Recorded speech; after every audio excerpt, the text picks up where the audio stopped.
already there's more confirmed information about the next COD game. And I'm talking about the one that's coming out in the next 3 years, obviously. So for today's episode of Confirmed Info, I'm going to be talking about COD Advanced Warfare 2, so let's get into it. So, first off, it's been confirmed with the campaign that the story is going to be very predictable, with Kevin Spacey as the villain once again. You're wondering how he actually survived in the ending of the game? Well, he's Kevin Spacey, that's why. But the reason that the campaign is going to be predictable is because they don't want players to get confused by a really interesting and complex storyline. They just really want you to understand exactly what's going on from the get-go. So, yeah, there's a lot of cool things that are happening with Advanced Warfare's campaign. Next up, the multiplayer. The multiplayer has been confirmed to be very competitive, just like Advanced Warfare 1. So you're going to see a lot of really sweaty try-hard clans on day one when the game actually comes out. So you can expect them to have all the highest level armor unlocked, be in part of the Call of Duty MLG tournaments and championships. They're also got the ability to use a brand new weapon called the 420 Blazed Assault Rifle, which is shaped like a Mountain Dew bottle and shoots Dorito chips.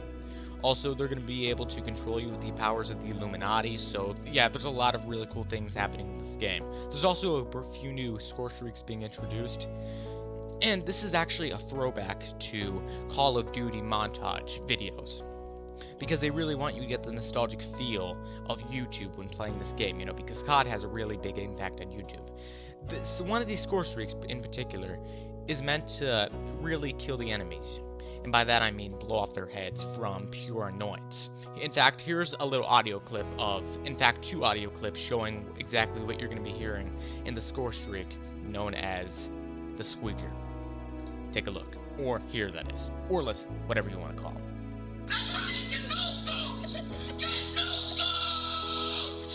Another clip being this. Oh, baby, a triple! Oh, yeah! So they are really bringing the awesome feel of the amazing Call of Duty community into this game.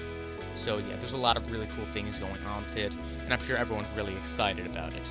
Also, did I mention that there's going to be a lot of microtransactions on day one? You're going to have the return of things like buyable outfits, advanced supply drops, all being at the low price of $8. So a pretty good deal. But even if you don't like it and you think that these microtransactions are bullshit, hey, they're optional, right?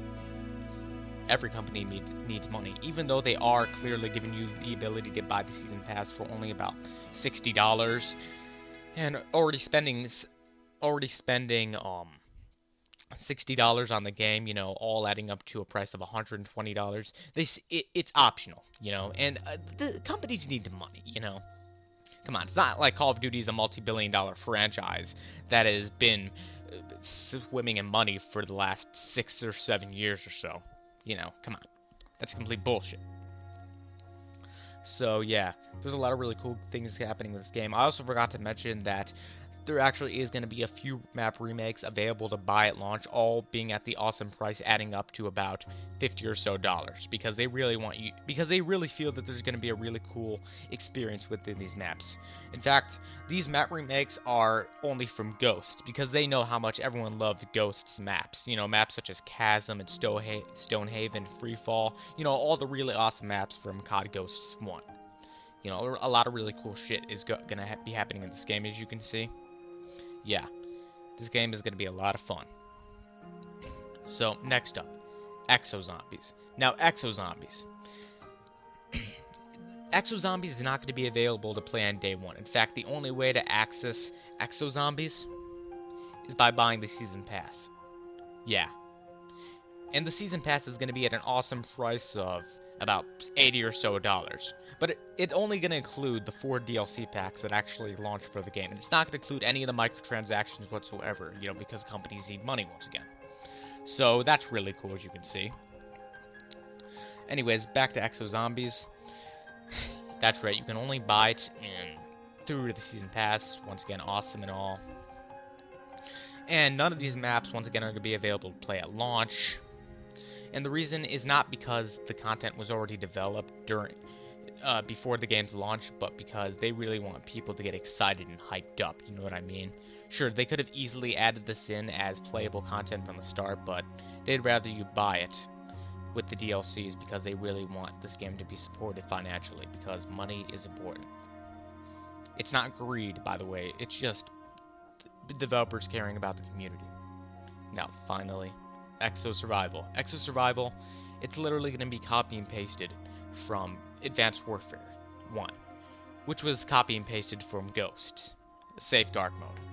And the reason is not because they're lazy, but because they know how much people loved Exo Survival and Safeguard from Ghost, and they wanted to bring back that amazing cinematic experience in Advanced Warfare 2.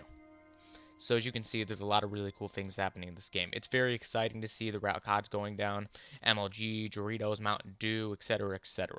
So as you can tell, I'm very hyped up for the future of Call of Duty, especially Sledgehammer's vision of Call of Duty. But yeah, that's all the information I have. Anyways, that's all I had to say. I hope you enjoyed this episode, and I'll see you all next time. Until then, I'm out.